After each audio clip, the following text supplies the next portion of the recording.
Did you know that the survival aspect of our brain could keep us from prepping? Let's talk about it. Vegan prepper. Vegan prepper.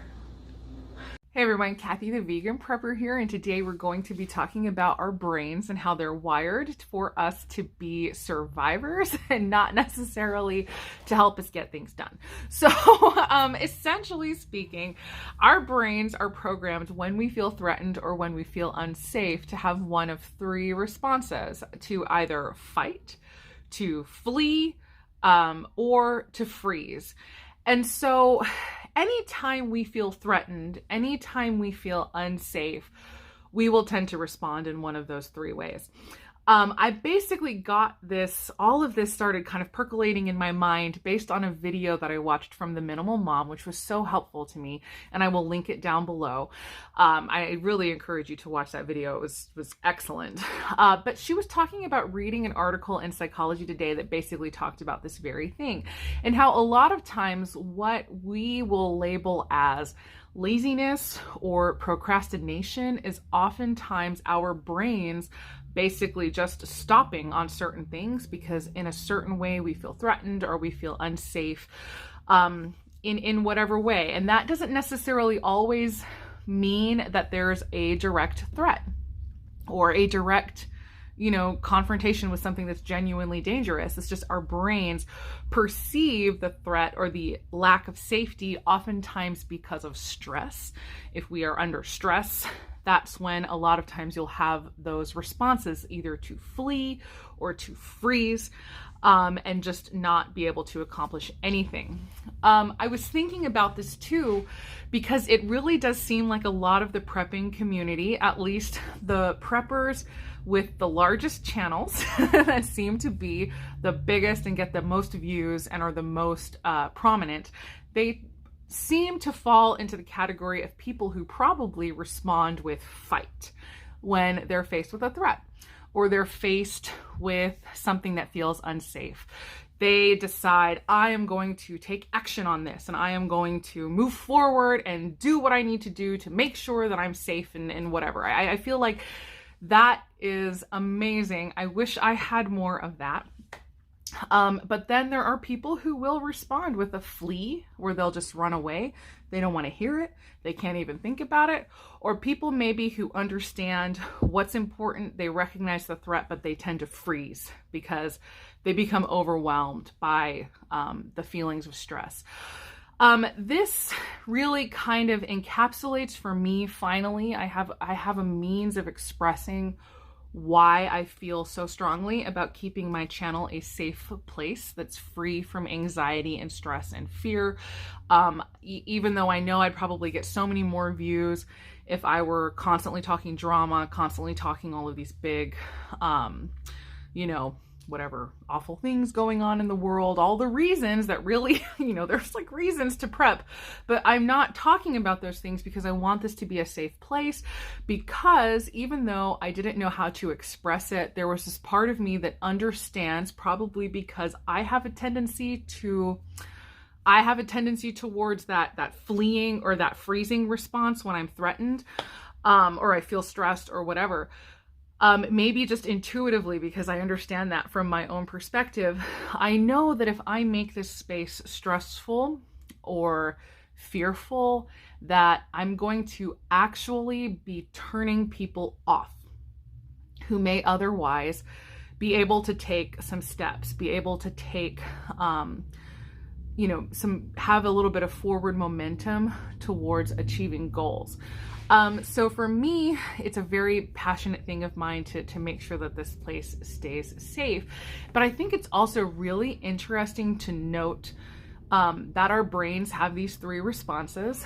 And I think it's really important too to kind of look at ourselves and think, what response do I tend to have when it comes to stress, when it comes to anxiety? Are you potentially somebody who tends to procrastinate? Do you freeze under pressure? What is it that you think you might do? And I think it's really important to kind of think of that and to know that about ourselves so that we can move forward. I loved too what Minimal Mom was talking about. It was another concept from the article. And so talking about micro yeses. So what is like the smallest possible step that you can take towards achieving your goals, to do it slowly, to do it surely in such a way that continues to feel safe, that doesn't trigger anxiety, that doesn't trigger stress, that allows you to make forward momentum and actually plod forward and get to where you want to be.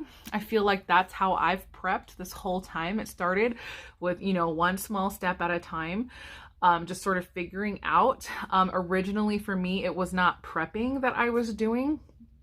It was hedging us against financial issues.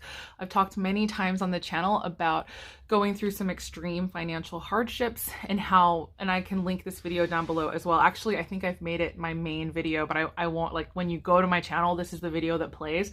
But if you're watching this in like 2 or 3 years, that might be changed. But it's a video where I talk about the only way I've ever saved money, which was buying in bulk and cooking from scratch. And so it was kind of clawing our way out of financial instability, financial deprivation, honestly, is what it was. But clawing our way out of that's how I began this prepping journey. And so for me, it wasn't necessarily like a threat of doom or whatever. It was just like, practically speaking, if I pay $16 for this 25-pound bag of oats, because that's what it was back when I started, then I am hedging myself and saving myself a lot of money in this way, and I'm able to move forward towards those goals. And so I think for me, that ended up being a positive way to begin. But as it moved forward, I began to consider other things and try to just hedge and protect us against those other things. I think that there is also kind of a misconception of what prepping is in general. I do tend to also watch a lot of homesteading channels, and I have heard at least 3 people say in various videos from various channels that they're not prepping for the end of the world. They're just, putting their food up and doing their little homestead and living naturally, living simply, and all of that. And I find it funny because I do really believe personally that there is a misconception, again, about what prepping is. That prepping is about setting yourself up so that you can survive the apocalypse or survive the end of the world. And for me personally, that is not on my mind. It's not something I'm thinking of. For me, I'm hedging against things that I think are more reasonable. City prepping is, a great channel. I love the Provident Prepper too. They're a really great channel as far as not ratcheting up the anxiety. Although city prepping, he does talk about things that might make you anxious. But I think that Provident Prepper does a really great job of making sure that you don't get stressed when you're watching their videos. And so I really do recommend them for sure, for a lot of really practical information. But I've heard them say, yeah, we're not prepping for the end of the world, but I love what city prepping says. He says, we prep for what is probable, not for what is possible. So obviously any crazy thing can happen, right? Fish can fall from the sky because a tornado got fish from the ocean and then they're falling from the sky somewhere. That's a real thing that happened. Suddenly it was raining fish in some town, I think in Australia. I can't remember. You can Google it. It really happened. I mean, this is possible, but is it probable? Probably not. That's not going to happen. So we think about what is likely to occur in my area and just sort of start from there, right? So I, for instance, live in central Arizona. I live in the desert. Water is a huge concern for me. So it is a major focus of my preps, is making sure that we have plenty of water on hand should we lose access to water. I really hope that that would never happen, but that is a somewhat probable thing that could happen in our area. And so it's something that I can hedge, protect us against, but it's just a very immediate thing. It's not like, again, not the end of the world or whatever. For me personally, I think that if the world ends or some sort of apocalypse happens, the likelihood of us surviving is almost none. Which might sound stressful, but for me, I find it oddly relieving. I find it oddly relaxing and motivating to think of that, which probably sounds really strange, but honestly, it goes back to kind of realizing that and just releasing the idea that I alone am responsible for ensuring the survival of my family in the most extreme, crazy circumstance. And I'm absolving myself of that possibility.